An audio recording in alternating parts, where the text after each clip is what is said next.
Olá, meus irmãos e minhas irmãs, tudo bem? Estamos dando sequência às pregações bíblicas expositivas sequenciadas de toda a Bíblia.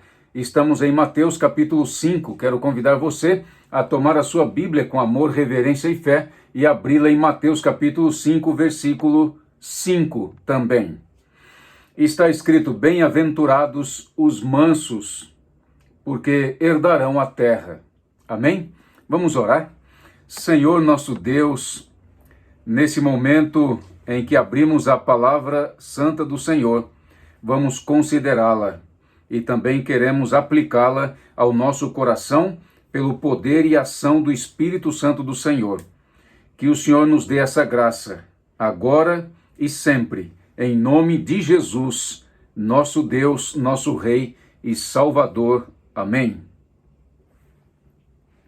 Bem-aventurados os mansos, porque herdarão a terra. Hoje, meus amigos, eu posso afirmar para vocês que os mansos já podem ser considerados herdeiros e em breve, logo, quando o Rei Jesus voltar a essa terra com todo o seu poder e sua glória, acompanhado de todos os seus anjos, dará aos mansos o direito definitivo de entrar e tomar posse da terra, da nova terra, do paraíso de Deus. Era pela guerra que os reinos antigos e os seus reis conquistavam novas terras. Reinos poderosos como o Egito dos faraós, a Assíria de Senaqueribe, a Babilônia de Nabucodonosor, a Média e a Pérsia de Ciro e Dario, a Grécia de Alexandre Magno e a Roma dos Césares ampliaram seu domínio territorial, matando exércitos, subjugando reis, escravizando populações inteiras e se apropriando de suas terras, suas riquezas, seus povos e passando a ser suas essas novas terras. Esse estilo de conquista territorial era esperado pelos judeus. Quando viesse o Messias da tribo de Davi, para os judeus, o Messias seria um rei guerreiro, poderoso, que destruiria os inimigos e conquistaria todos os reinos, dando a eles não apenas a terra de Canaã em todos os seus limites, mas toda a terra criada por Deus. Essa era a expectativa judaica na vinda do Messias. Mas Jesus frustrou essa expectativa quando revelou a sua verdadeira natureza, e a verdadeira natureza do seu reino, e a verdadeira natureza dos súditos do seu reino. O seu reino seria um reino da graça e também da glória. Seu rei seria o rei manso, e os seus súditos seriam homens e mulheres vivendo os princípios espirituais ensinados por ele. O Sermão da Montanha nada mais é do que um resumo de como deve ser a vida na prática dos servos e das servas do Rei Jesus. Em particular, as bem-aventuranças são a introdução, o resumo de todo o sermão do monte pregado por Cristo. Todas as 8 bem-aventuranças colocadas aqui no capítulo 5 estão interligadas uma à outra, formando o único estilo de vida daquele que vai viver para sempre ao lado do seu rei no novo céu e na nova terra. Vejamos esta interligação. A primeira bem-aventurança nos ensina a tomarmos consciência da nossa carência e da nossa necessidade de Deus. Ao olharmos para Deus, para os 10 mandamentos, para a lei moral, para o sermão do monte e para a vida perfeita do Senhor Jesus, nos sentimos nada, sem forças, incapazes de fazer a vontade de Deus. Dessa forma, somos levados a aceitar que somente a graça de Deus nos faz crentes obedientes, fiéis. Assim somos conduzidos à segunda bem-aventurança, que é o lamento, o choro pelos nossos pecados e pelos pecados do mundo todo. A terceira bem-aventurança muda o foco do eu para o próximo. Eu deixo de avaliar a mim mesmo e passo a ser avaliado pelos outros, julgado pelos outros, o tempo todo. É a partir daqui que a nossa responsabilidade como filhos do rei e representantes do seu reino passa a exigir de nós responsabilidade cristã e, portanto, nos inspira a viver em comunhão espiritual com Deus por meio de Cristo, para sermos sempre homens mansos, mulheres mansas. A partir daqui, na minha pregação, destacaremos 3 pontos importantes. O primeiro, vamos entender o significado da palavra manso. Depois, vamos buscar na história bíblica exemplos de pessoas mansas para fortalecer a nossa compreensão do assunto mansidão. E, em terceiro lugar, finalmente entenderemos que somente os mansos herdarão a terra. A palavra grega praus, traduzida para manso, aparece 4 vezes em todo o Novo Testamento e também pode significar meigo. Essa palavra é usada para uma pessoa de atitude humilde e mansa, que é submissa às ofensas, pessoa que é livre de malícia e livre de desejo de vingança.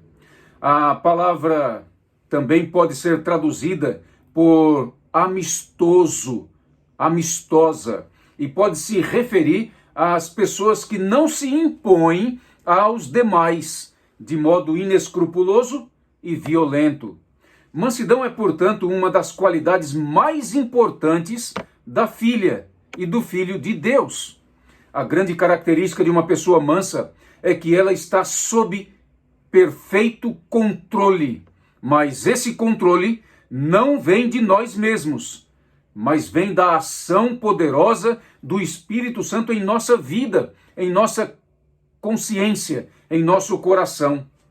Com isso, percebemos claramente que mansidão não se trata de alguma qualidade natural, é fruto do Espírito Santo, e como tal, espera-se que todos os crentes, todos os homens e mulheres de Deus sejam mansos, e não apenas alguns deles.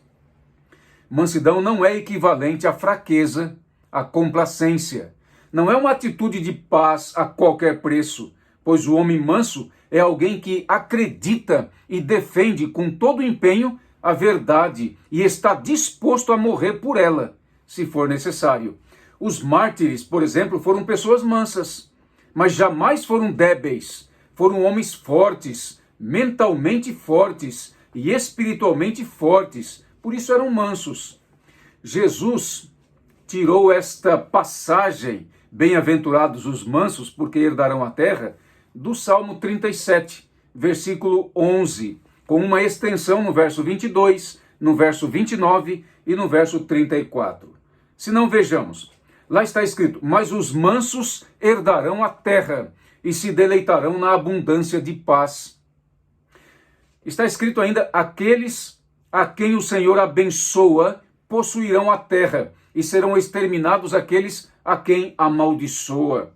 Os justos herdarão a terra, e nela habitarão para sempre. Espera no Senhor, segue o seu caminho, e ele te exaltará para possuíres a terra. Agora atenção, no mesmo Salmo 37, versículos de 1 a 11, temos um conceito mais amplo de mansidão. Vejamos com mais profundidade. Davi, que era tipo de Cristo no Antigo Testamento, escreveu no versículo 3 desse Salmo 37 que precisamos confiar no Senhor Deus. No verso 4, ele nos ensina que devemos nos alegrar, nos satisfazer no Senhor. No versículo 5, ele diz que devemos entregar o nosso caminho, a nossa vida ao Senhor. No versículo 7, Davi pede para descansarmos no Senhor. No versículo 8, ele está escrito que devemos abandonar a ira, o furor, e não ser impaciente, mas esperar no Senhor, porque Ele, somente Ele, nos dará a terra. E finalmente no versículo 11 temos a explosão, aquele texto tirado por Cristo. E o texto diz: mas os mansos herdarão a terra e se deleitarão na abundância de paz. Atenção mais um pouquinho. Ser manso, só pode ser manso quem confia em Deus. Atenção, só pode ser manso quem confia plenamente em Deus e não em si próprio. Quem confia nele se alegra dele e nele. Quem confia nele entrega o caminho a ele. Quem confia nele descansa nele. Quem confia nele de verdade não vive irado, furioso, não é impaciente. Quem confia nele possuirá a terra. Esse é o manso de quem Jesus está falando nesta bem-aventurança. Quem não confia em Deus é malfeitor, como diz o Salmo 37. É ímpio, é rebelde, é transgressor, é injusto, é perverso, não é manso e, portanto, será destruído, será exterminado no juízo de Deus. Temos na Bíblia vários exemplos de pessoas mansas e também de pessoas não mansas e de várias que se converteram ao longo da sua vida e outras não se converteram. A genealogia do capítulo 1 é uma fonte riquíssima de exemplos de pessoas mansas e de pessoas que não foram mansas, mas se tornaram mansas ao serem convertidas pelo poder de Deus. Então, vamos a Mateus capítulo 1, a famosa genealogia de Jesus. O primeiro da lista é Davi. Isto mesmo, Davi. Davi, mesmo sabendo que seria o próximo rei de Israel, diz a história dele lá no Antigo Testamento, mesmo sabendo que seria o próximo rei de Israel no lugar de Saul, pois já tinha sido até informado e ungido para isso, mesmo assim, meu amigo, teve um comportamento exemplar de mansidão diante das injustiças, das calúnias e das perseguições lançadas por Saul.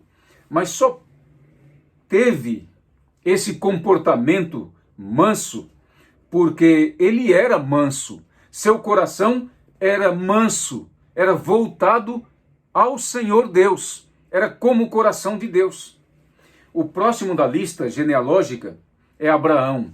Quando olhamos para ele, vemos um dos maiores exemplos de pessoas mansas. E a história que nos ajuda a refletir mais profundamente sobre essa postura dele é aquela encontrada em Gênesis 13. Primeiramente, temos que entender que Abraão, onde ia, erguia um altar de adoração ao Senhor do céu e adorava a Deus. Era ele um fiel adorador de Deus e por isso seu coração era manso. Mas em Gênesis 13 temos Abraão procedendo mansamente quando se deparou com o conflito entre os pastores do seu rebanho de ovelhas e os pastores do rebanho de ovelhas do seu sobrinho Ló. Mesmo Ló sendo mais novo, Abraão permitiu, depois de dialogar com ele, que seu sobrinho escolhesse seu novo caminho a seguir.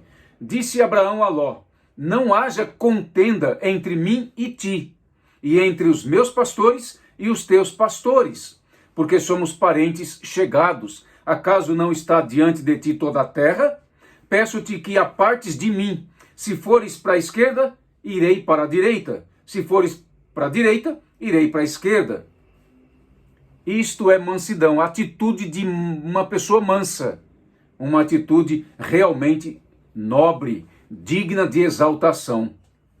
A genealogia nos dá exemplos negativos também, como é o caso de Roboão. Roboão era filho do rei Salomão, que herdou o reino de Judá e governou esta parte do antigo reino de seu pai. Foi durante o seu reinado que aconteceu a famosa separação do povo de Deus em reino do norte e reino do sul. A parte norte passou a ser chamada de reino de Israel e a parte sul teve seu nome de reino de Judá.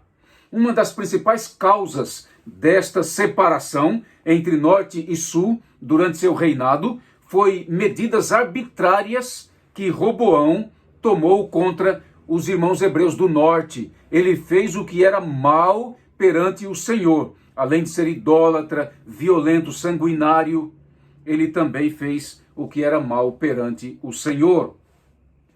Esse é um exemplo negativo de uma pessoa não mansa. Manassés é outro exemplo negativo, mas que se tornou um exemplo positivo no final da sua vida.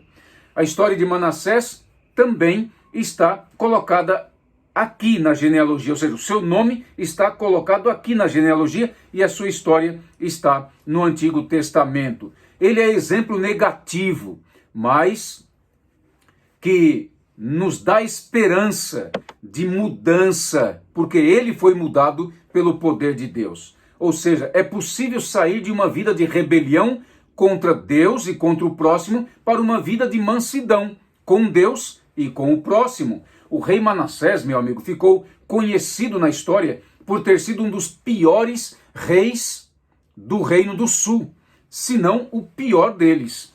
Vale lembrar que na época que ele governou o povo de Israel, já havia sido dividido em 2 reinos. Isso aconteceu logo após a morte do rei Salomão e no reinado de Roboão. O reinado de Manassés foi um período de grande retrocesso religioso, onde o povo judeu acabou sofrendo influência da Assíria e absorvendo a idolatria assíria, o espiritismo e as adivinhações e toda sorte de desobediência contra Deus e contra a palavra de Deus. Pode-se classificar o reinado do rei Manassés como um reinado sanguinário e de profunda corrupção moral e religiosa. Ele derramou muito sangue inocente, está escrito em 2 Reis capítulo 21. Mas o texto bíblico relata que Manassés se humilhou.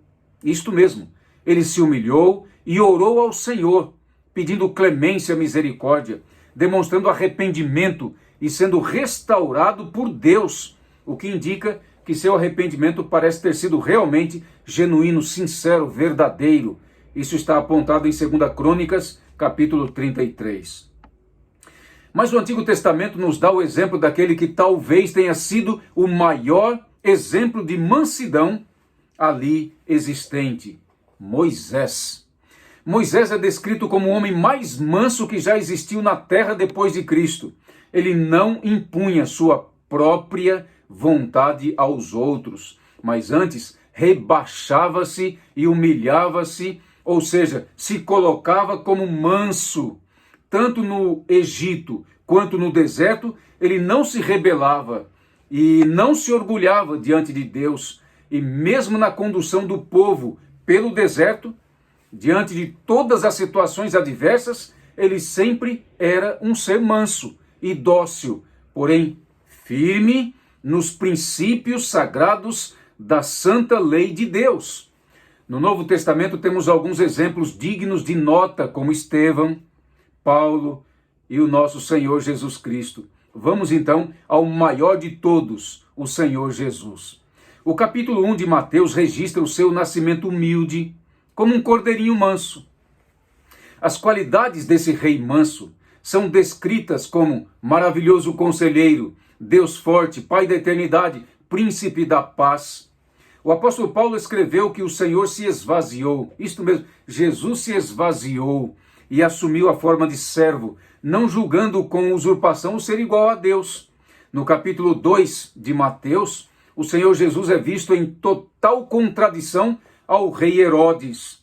Enquanto Herodes é violento, insensível, bruto, um rei soberbo e orgulhoso, vivendo em seu palácio decorado de ouro, e um rei não crente, Jesus é o rei da paz, humilde, que nasceu numa família humilde e num ambiente rural, e cresceu sem fazer maldade a ninguém.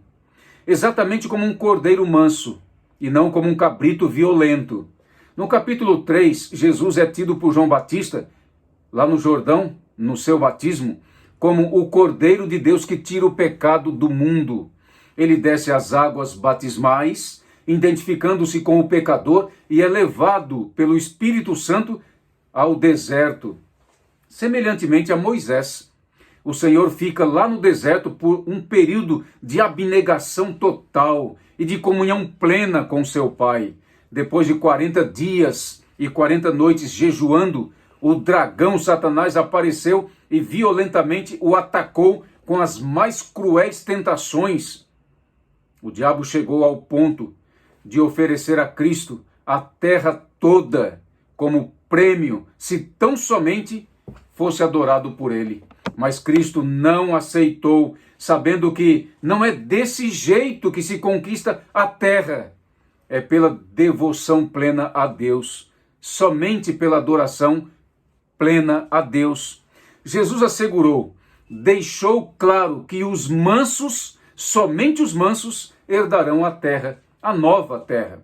Os milagres de Cristo, colocados no capítulo 8 e 9, os 10 milagres ali contidos, revelam um Cristo manso, meigo, um Jesus bem manso, bem meigo, que se inclina ante o sofredor e que resolve seus problemas, seus dilemas, suas necessidades com amor e carinho. Ele atendia a todos com docilidade, não com brutalidade como faziam os perversos. Jesus não apenas pregou sobre a mansidão, era ele próprio o ser mais manso que já existiu dentre todos os seres humanos. Um dos pontos mais altos, meu amigo, do Evangelho de Mateus é o capítulo 11, onde Jesus faz uma revelação profundíssima de seu caráter, de sua natureza como rei. Disse ele, eu sou manso e humilde de coração. Mateus capítulo 11, verso 29.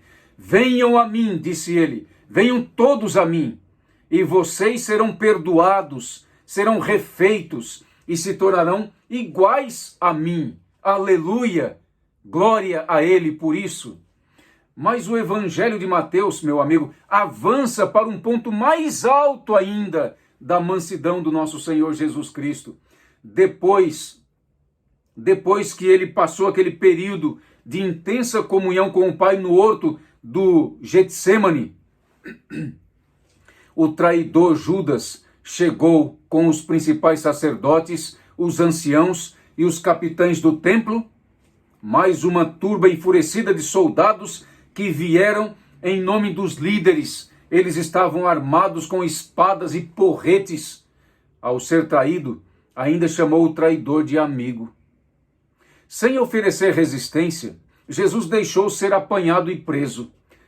Mas, do outro lado, Pedro, apóstolo, que ainda não estava totalmente convertido, seu coração ainda estava vestido de certa violência, puxou de sua espada e atacou um dos soldados, cortando-lhe a orelha. Mas Jesus, repreendendo seu apóstolo, disse, embainha a tua espada, pois todos os que lançam mão da espada, a espada perecerão. Acaso pensas que não posso rogar a meu Pai e ele me mandaria neste momento mais de 12 legiões de anjos? Em seguida, tocando na orelha daquele soldado, Jesus curou a orelha dele, à vista de todo mundo que ali estava. Em seguida, o Cordeiro de Deus é conduzido ao matadouro e não abre a sua boca. Ele passa por todos e não abre a sua boca. Ele passa por todo duro, injusto, cruel e violento julgamento e não abre a sua boca. Ao ser conduzido para a cruz, sob os gritos dos zombadores, carregando uma pesada cruz, ele não abre a sua boca. Ao ser escarnecido no Gólgota, ele não abre a sua boca. Ao ser pregado na cruz, ele não abre a sua boca. Naquela montanha da caveira, ele é erguido no meio de 2 ladrões. Um zombava dele, e o outro, arrependido, pedia sua misericórdia, seu perdão e a entrada em seu paraíso. Ao abrir a boca nesse instante, disse ao ladrão arrependido, você estará comigo no meu paraíso. Aqui, meu amigo, está o retrato impressionante da nossa humanidade. De um lado, uma pessoa que continua com o pensamento de que não precisa de Cristo e, portanto, continua com a vida egoísta, e com as práticas cruéis. Do outro lado, alguém que reconhece que é pecador e que precisa de perdão, de restauração, e aceita que somente Cristo pode lhe dar uma nova vida, perdão, e então se entrega completamente ao Senhor. Assim é a humanidade. As multidões de seres humanos não querem uma nova vida, uma vida convertida de adoração a Deus e práticas bondosas, carinhosas ao próximo. Querem viver para si, querem viver para o seu ego, para as suas vaidades. Querem fazer e desfazer segundo as próprias forças e paixões. Esses não herdarão o paraíso de Deus, não herdarão a terra nova, mas existem aqueles que, tocados pelo Espírito Santo de Deus, reconhecem que precisa de perdão, que precisa de restauração, de conversão, de uma nova vida com Deus e em serviço de amor ao próximo. Esses receberão o reino, o paraíso de Deus, a nova terra. Quem herdará a nova terra? Apenas os mansos. Não os violentos, porque não aceitaram a Cristo e não passaram pelo novo nascimento. Como é que nos tornamos então mansos para herdarmos a terra? As duas cenas bíblicas mais impressionantes que podemos encontrar neste miolo do capítulo 1 até o capítulo 5 do Evangelho de Mateus são o batismo e o deserto. Isto mesmo. Essas são as duas cenas bíblicas que conduzem o homem natural ao arrependimento e a uma nova vida com Jesus, uma vida de mansidão. O batismo e o deserto. Moisés e seu povo experimentaram essas duas realidades quando saíram do Egito e passaram pelo mar, sendo batizados tanto na passagem pelo mar, quanto estando sob a nuvem de dia e sob a coluna de fogo de noite. Essa realidade do batismo e do deserto aconteceu também na vida de Moisés e de seu povo, antes que eles entrassem na terra de Canaã e antes de Moisés entrar no paraíso de Deus. Nosso Senhor Jesus também passou pelo batismo no Jordão, não porque precisasse para entrar no paraíso e se apossar da terra, mas para se identificar com aqueles que haveriam de recebê-la de Deus. Em seguida, ele é conduzido pelo Espírito ao deserto para viver íntima comunhão com Deus e se preparar para salvar toda a humanidade e colocá-la em seu paraíso, caso houvesse arrependimento. Seus apóstolos viveram com ele o tempo todo e passaram pelo novo nascimento, estando com ele dia e noite em todos os caminhos de Cristo, como os israelitas ao estarem com Cristo lá na coluna de nuvem e na coluna de fogo no deserto. E os apóstolos também passaram pelo novo nascimento quando receberam a poderosa presença do Espírito Santo de Deus lá no Pentecostes. Nasceram de novo, nasceram para o reino de Deus, para a glória de Deus. E por isso, eles estão registrados na cidade santa de Deus, na terra de Deus, no paraíso celeste, onde Deus habita e para onde irão e habitarão todos os mansos de coração. O Apocalipse diz que o nome dos apóstolos e das tribos de Israel estão registrados lá em cima no paraíso de Deus. Está escrito: vi novo céu e nova terra, pois o primeiro céu e a primeira terra passaram e o mar já não existe. Vi também a cidade santa, Nova Jerusalém, e me transportou em espírito até uma grande e elevada montanha, e me mostrou a santa cidade, Jerusalém, que descia do céu da parte de Deus, a qual tem a glória de Deus. O seu fulgor era semelhante a uma pedra preciosíssima, como pedra de jaspe cristalina. Tinha grande e alta muralha, 12 portas, e junto às portas 12 anjos, e sobre elas nomes inscritos, que são os nomes das 12 tribos dos filhos de Israel. 3 portas se achavam a leste, 3 ao norte, 3 ao sul e 3 a oeste. A muralha da cidade tinha 12 fundamentos e estavam sobre estes os 12 nomes dos 12 apóstolos do Cordeiro. Não só aos apóstolos de Cristo e suas tribos é dado o privilégio de serem registrados no paraíso de Deus, mas a todos que passarem pelo novo nascimento, a todos que forem purificados. O final desse capítulo 21 que apresentei para vocês, do Apocalipse, registra o seguinte: nela, na cidade santa de Deus, no paraíso de Deus, nunca jamais penetrará coisa alguma contaminada, nem o que pratica abominação e mentira, mas somente os inscritos no livro da vida do Cordeiro.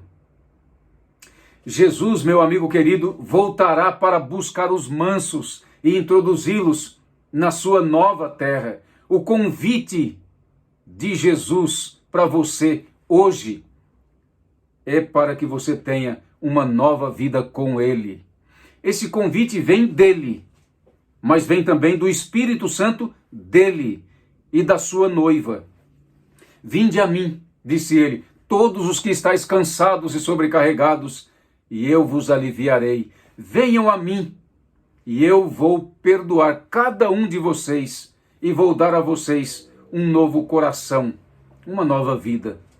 O Espírito Santo e a noiva dizem, vem, e aquele que tem sede, venha, e quem quiser receba de graça a água da vida. Se você, meu caro, atender ao convite dele agora, e cair de joelhos agora, e se entregar a ele agora, você experimentará dele uma nova vida. A sua velha vida de rebelião, de desobediência, de arrogância e de violência vai passar. E você será uma nova criatura. Você viverá uma nova vida com Jesus. Será maravilhoso. Você será como Jesus, manso e humilde de coração. Hoje, todos vocês mansos já podem ser considerados herdeiros. E em breve, logo, logo, quando o Rei Jesus voltar, dará a vocês o direito definitivo de entrar e tomar posse da terra, da nova terra, do paraíso de Deus. Você só precisa decidir agora e confiar no Senhor. Bem-aventurados os mansos, porque herdarão a terra. Amém? Senhor, nesse momento quero louvar e bendizer o teu nome pela promessa. Bem-aventurados os mansos, porque vão herdar a nova terra. Então, Pai, faça em nosso coração uma obra, a obra de conversão, de regeneração, de transformação, fazendo-nos mansos, para servirmos ao Senhor e ao próximo, representarmos o Senhor e o seu reino nessa terra, até o glorioso dia quando o Senhor Jesus voltar e nos chamar e nos introduzir para tomarmos posse definitivamente da vida eterna. Que essa graça possa ser concedida a cada um que ouviu nesta hora a palavra do Senhor. Em nome de Jesus, nosso Deus, nosso Rei e nosso Salvador. Amém.